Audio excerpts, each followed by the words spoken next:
السلام علیکم ورحمۃ اللہ وبرکاتہ۔ بسم اللہ الرحمن الرحیم۔ شروع اللہ کے نام سے جو بڑا مہربان نہایت رحم کرنے والا ہے۔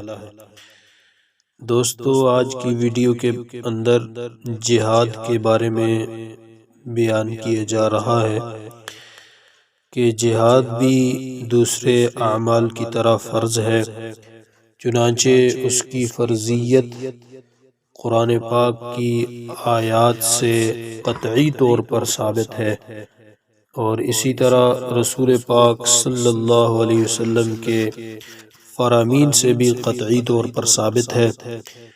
چنانچہ ارشاد باری تعالی ہے، اعوذ باللہ من الشیطان الرجیم، بسم اللہ الرحمن الرحیم، وجاہدوا فی اللہ حق جہادہ هو اجتباکم وما جعل علیکم فی الدین من حرج ملۃ ابیکم ابراہیم هو سماکم المسلمین۔ سورہ مؤمنین پارہ نمبر 17 آیت نمبر 78۔ اس آیت مبارکہ کا ترجمہ یہ ہے، اور اللہ کی راہ میں جہاد کرو جیسے جہاد کرنے کا حق ہے۔ اس نے تم کو اور امتوں پر فضیلت دی، اور تمہارے لیے دین میں کسی قسم کی تنگی نہیں ہے۔ تم اپنے ماں باپ ابراہیم کی اس ملت پر ہمیشہ قائم رہو، اور اس اللہ نے تمہارا لقب مسلمان رکھا ہے۔ اسی طرح دوسری جگہ ارشاد باری تعالی ہے، بسم اللہ الرحمن الرحیم، وَلَا تَحْسَبَنَّ الَّذِينَ قُتِلُوا فِي سَبِيلِ اللَّهِ أَمْوَاتًا بَلْ أَحْيَاءٌ عِندَ رَبِّهِمْ يُرْزَقُونَ فَرِحِينَ بِمَا آتَاهُمُ اللَّهُ مِنْ فَضْلِهِ وَيَسْتَبْشِرُونَ بِالَّذِينَ لَمْ يَلْحَقُوا بِهِمْ مِنْ خَلْفِهِمْ أَلَّا خَوْفٌ عَلَيْهِمْ وَلَا هُمْ يَحْزَنُونَ۔ سورہ آل عمران پارہ نمبر 4 آیت نمبر 169، 169 اور 170 170۔ مذکورہ آیات مبارکہ کا ترجمہ یہ ہے کہ جو لوگ اللہ کے راستے میں شہید ہوئے ان کو مردہ مت کہو، بلکہ وہ زندہ ہیں۔ اللہ کے ہاں ان کو رزق دیا جاتا ہے، وہ خوش ہیں اس چیز سے جو اللہ نے ان کو اپنے فضل سے عطا فرمائی، اور جو لوگ ان کے پاس نہیں پہنچے، ان سے پیچھے رہ گئے ہیں، ان کی اس حالت پر خوش ہوتے ہیں کہ ان پر کسی قسم کا خوف واقع نہیں ہونے والا، اور نہ وہ غمگین ہوں گے۔ ان مذکورہ بالا آیات سے ایک تو یہ معلوم ہوا کہ مسلمانوں پر جہاد فرض ہے، اور جہاد بھی ایسے کیا جائے کہ حق ادا ہو جائے، یعنی زمین میں اللہ تعالی کا بول بالا ہو جائے اور فتنہ اور کفر ختم ہو جائے۔ دوسرے یہ کہ اگر کوئی مجاہد راہ حق میں قتل ہو جائے تو فرمایا وہ مرا ہوا نہیں، اسے مردہ نہ کہو، بلکہ وہ شہید زندہ ہے، لیکن اس کی زندگی تمہارے سمجھ اور ادراک سے باہر ہے۔ اللہ تعالی کی طرف سے ان شہیدوں کو خصوصی رزق دیا جاتا ہے، اور مجاہد اپنے اس عمل سے خوش ہوتے ہیں۔ اس طرح اللہ تعالی نے جہاد کو بہترین تجارت قرار دیا، چنانچہ اللہ جل جلالہ کا دوسری جگہ ارشاد ہے، بسم اللہ الرحمن الرحیم، یا ایہا الذین آمنوا هل ادلکم علی تجارت تنجیکم من عذاب علیم تؤمنون باللہ ورسولہ وتجاہدون فی سبیل اللہ باموالکم وانفسکم الی آخرہ۔ سورہ صف پارہ نمبر 28 آیت نمبر 10۔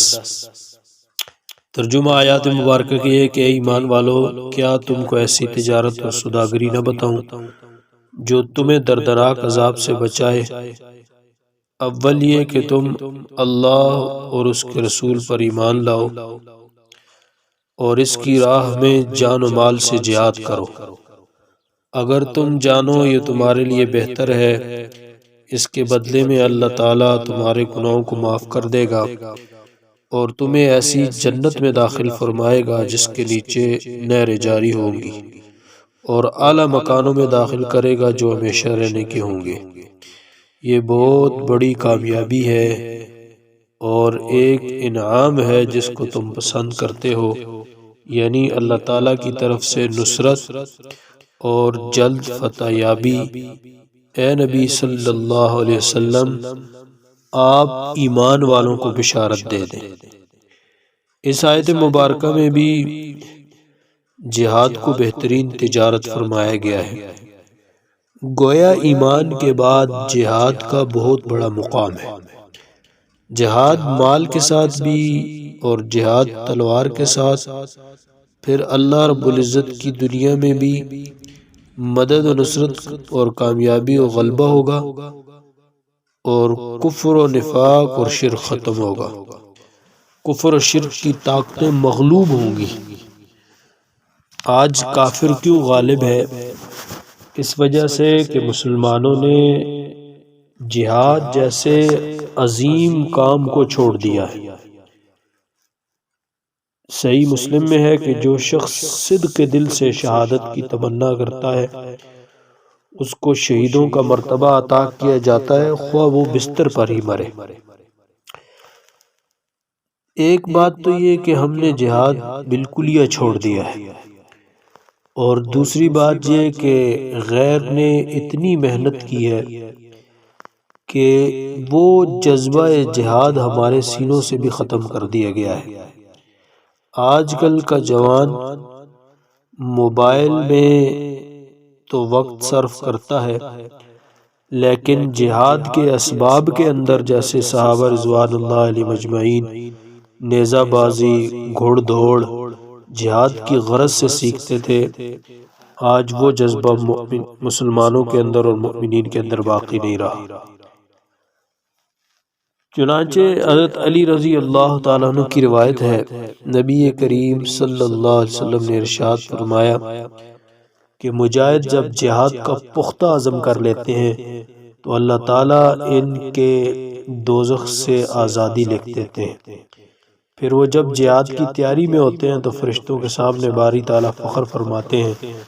پھر وہ اپنے گھروں سے رخصت ہوتے ہیں تو ان پر در و دیوار گھر بار کو رونا آتا ہے، اور وہ گناہوں سے ایسے نکل جاتے ہیں جیسے سانپ اپنی کیچل سے، اور اللہ ان میں سے ہر شخص پر 40,000 فرشتے مقرر کرتا ہے جو آگے پیچھے دائیں بائیں سے اس کی حفاظت کرتے ہیں، اور ہر نیکی اس کی دگنی ہو جاتی ہے، اور روزانہ ان کے لیے ایسے 1000 آدمیوں کی عبادت لکھی جاتی ہے جو 1000 برس تک عبادت میں مشغول رہے ہو، اور ہر برس 360 دن کا ہوتا ہے۔ تو میرے عزیز بھائیو اور دوستو، جہاد بہت بڑا عظیم کام ہے۔ اسلام کو اللہ تعالیٰ نے غلبہ جہاد کے ذریعے سے عطا فرمایا ہے۔ رسول پاک صلی اللہ علیہ وسلم کے اخلاق سے بھی دین پھیلا، اور جہاد کے ذریعے سے بھی اللہ تعالیٰ نے دین کو قوت عطا فرمائی ہے۔ رسول اللہ صلی اللہ علیہ وسلم نے ارشاد فرمایا کہ جنت تلواروں کے سائے تلے ہے۔